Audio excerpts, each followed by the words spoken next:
or discernible standards for digital asset ecosystem that facilitate consistent application of the rules? Mr. Yahim, Mr. Garrison. Congressman, thank you for the question.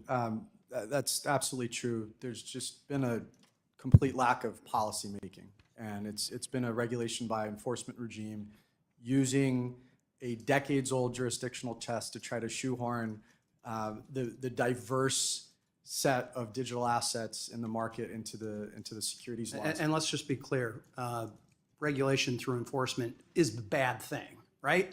It is a bad thing. Okay. Sometimes some of my colleagues and friends don't always see it that way. They just think that that's another tool in the toolbox. But that lack of predictability, I would think, would be very hard. It's been in stark contrast, Congressman, to, we've watched in many major markets around the world a constructive policymaking process where jurisdictions have crafted definitions, passed legislation, passed regulation. We're in the implementation phase. It has been the exact opposite experience here in the United States. Yeah, Mr. Garrison, I want you to answer this part. What must be done to ensure consistent guidance regarding the classification of digital assets? So I think the SEC needs to take a deep breath and start afresh on its guidance. The 2019 guidance that you mentioned, while well-intentioned, has over 60 factors and no way to actually weigh the different factors. That's simply not actionable.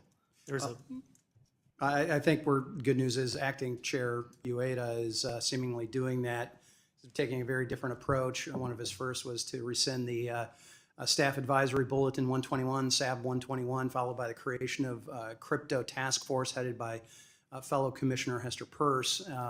So additionally, we've seen the SEC pause some of their pending crypto-related enforcement actions, citing a desire for potential resolution. Mr. Kim, beyond these examples, what other actions could the SEC pursue as far as low-hanging fruit to improve its approach in digital asset regulation that Congress could legislate? Thank you very much for your question. First of all, I want to just reiterate that it's been so encouraging for the industry to have the SEC Crypto Task Force and the new SEC leadership welcoming and willing to work with the industry. In addition to pausing or withdrawing enforcement actions based solely on registration violations without any allegations of fraud or egregious conduct, it's clarifying some of the issues that the industry has been requesting. What is a security?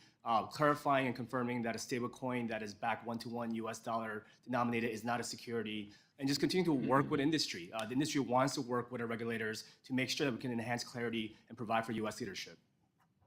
I've got about a minute left. I want to try to hit a couple of quick things, but Mr. Yahim, in 2023, the SEC went after Kraken's staking program.